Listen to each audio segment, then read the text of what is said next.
Hey everybody, and welcome to this 15 minutes live. It is a Thursday morning, and it's a public holiday in the country that I live in. And as you can see, we have a total blackout or power outage. There's no supply of electricity.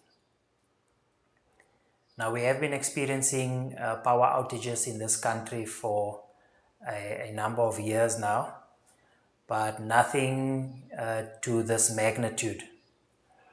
And because the situation is getting worse and it's just deteriorating, I thought it is necessary and appropriate for me to document what's happening.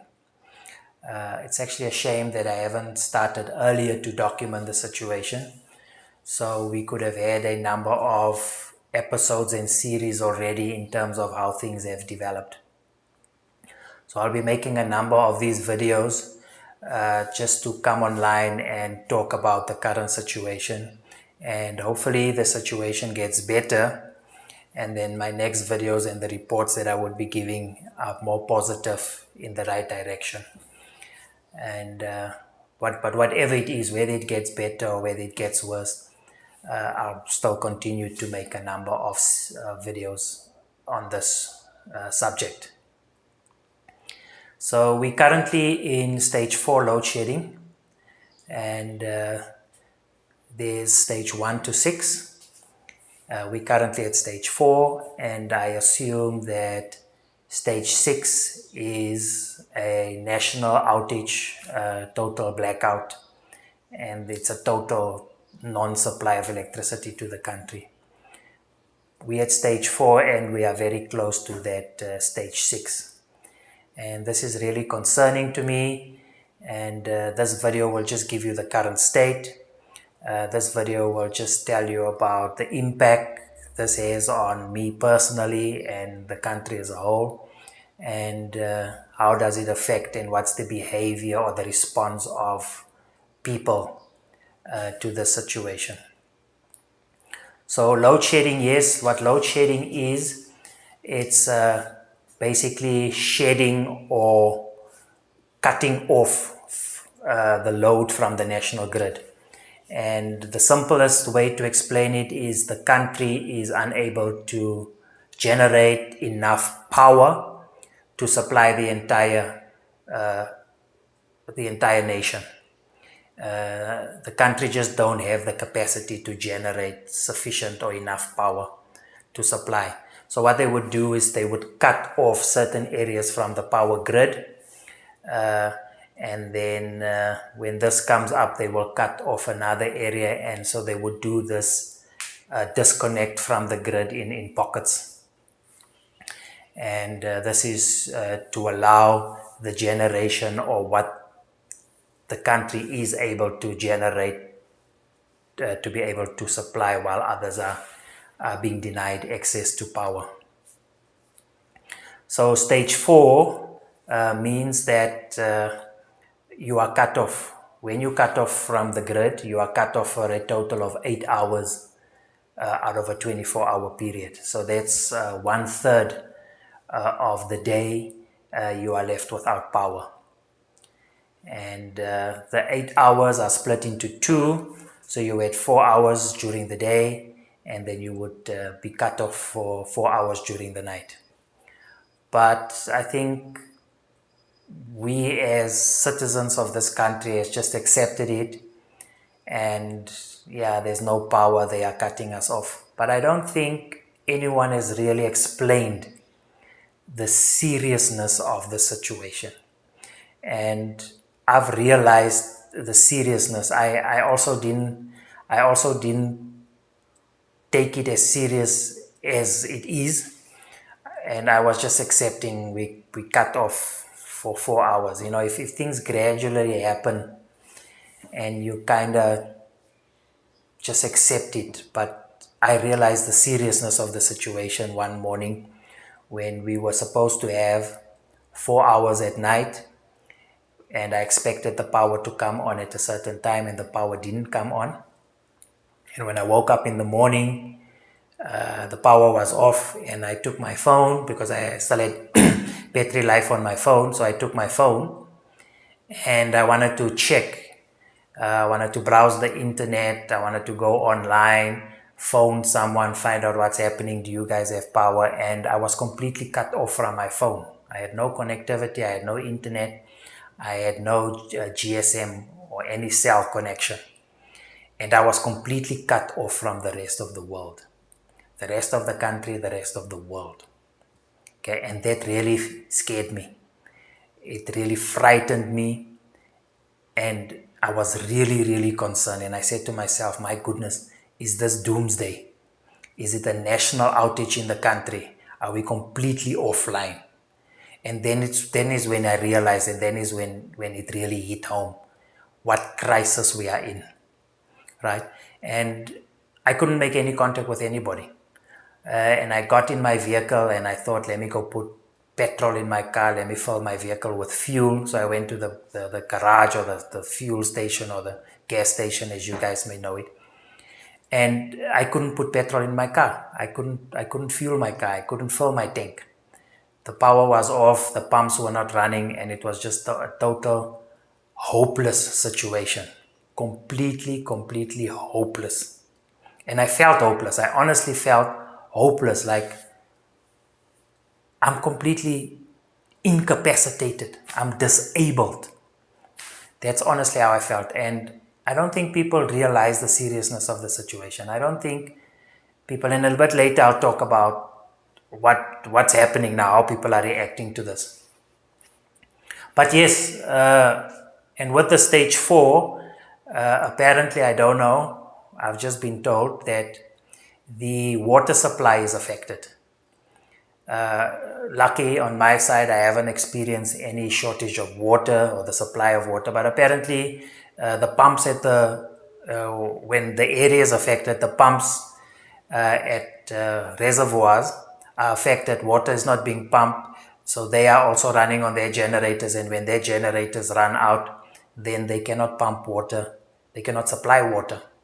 And this is really, really concerning. Although I haven't experienced it personally, I heard some people say they're without water, they're unable to, they don't have water pressure and stuff like that.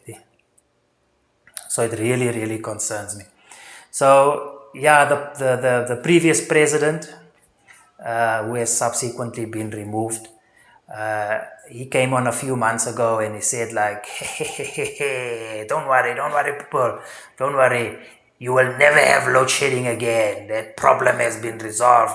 Never ever this country will have load shedding, because that's the type of person he was. And just a few months after that, we are sitting with stage 4, load shedding. The current president came on, he said this stage 4 load shedding came as a surprise to him. And I'm thinking, why would it be a surprise to you? Didn't you know there's a crisis, there's an energy crisis in the country? So either he was just acting surprised so that he doesn't take responsibility, or he's not aware of what's happening with his state-owned entities. Same thing happened when he was on a train recently. He took a train to one of his meetings because he wanted to be on public transport and show the people, and he was campaigning for the next elections. And the train got delayed for about 4 hours, and he was sitting on the train and he was interviewed, and he said, well, this is quite a surprise to me. I mean, people have experienced these delays on trains for years, and he says it's a surprise to him, but it's good that he's on the train so that his government, or the government, or his party, political party, knows about it and they can deal with it. So he acts surprised that these state-owned entities are not delivering.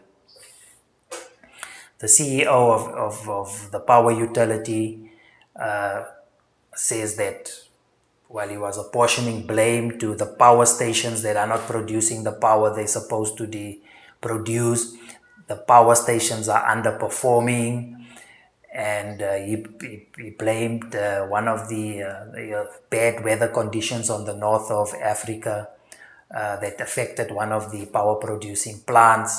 And it's just a whole number of excuses. I mean, the power plants are not producing the the capacity. I mean, that is your job, is to ensure that those power plants are producing the capacity.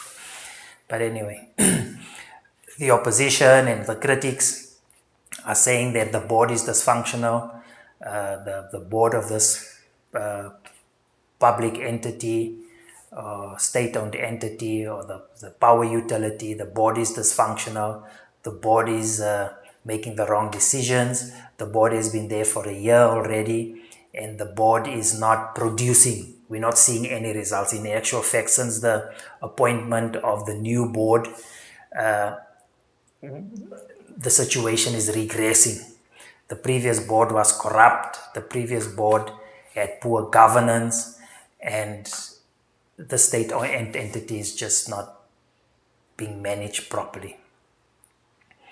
Some are saying that the qualified and the experienced engineers has been removed out of the power utility because of the color of their skin, and they are claiming incompetence of people that are there. I don't know how true this is. I'm just telling you what is being said. They are claiming incompetence of the board. They are claiming incompetence of the CEO. And some people are saying that this is a result of the previous government, or the previous president, and still the current government.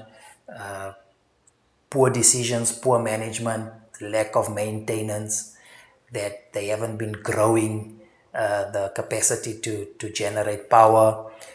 Some of the plants are still running on 30, 40, 50-year-old technology, which was put in place by the previous government. They haven't maintained the equipment, they haven't replaced it, they haven't refreshed the infrastructure, and now this is the chickens coming home to roost. I know that there was a number of power producing deals that were signed for with foreign countries. What do they call it? They call it the arms deal, and the nuclear deals were signed. These deals were questioned for corruption, wasteful expenditure, and just money looting and funds being lost. And these plants were built. Some of them were incompleted. Some of them were completed, but they're not generating the power that they're supposed to generate. So these are all things that the opposition and the critics are saying. Fact of the matter is, we are in a crisis. The crisis has gotten worse over the years, and I'm hoping that we can make a turnaround as a country. If not, we are heading to that stage 6, which is a national blackout. Now, I don't want to create any panic. I don't want to apportion any blame, but we know what happened in Venezuela. Just a few weeks ago, they experienced a total power outage, and you guys can go look at the videos. You guys can go see what's happening there, and I'm hoping that we are not heading that way. Okay, and I was really concerned when I woke up this other morning, and I don't think people are taking this thing serious. And perhaps if the only thing that you take away from this video is how serious the situation is, people, how serious this situation is. What I see in social media, people are making jokes about it. So people are at that stage where they are being sarcastic and they are making jokes about it. So they are calling the CEO of the power utility, they are calling him the Prince of Darkness, and it's a whole joke around it. They are posing the CEO as Teddy Pendergrass singing "Turn off the lights and light a candle." And this is just one of many, many jokes people are making. And maybe it is people's way of not panicking, so they'll rather make a joke of it. But I think people should take this very, very, very serious. This is a clear and a present danger to this country. This is a clear and present danger to our livelihood. And people, please take this seriously. And my advice to you is plan for the worst. I repeat that. Plan for the worst, but we still continue to hope for the best. And please people, I'm going to say it once again, plan for the worst, okay? Because without power, everything else collapses. So I'll come online again. That's my 15 minutes. I'll come online again as the situation improves. I'll bring you a current state, or either way, if it gets worse, if it gets better, I'll come online and I'll give you an update on what the state is. That's my 15 minutes. Thank you for watching and goodbye.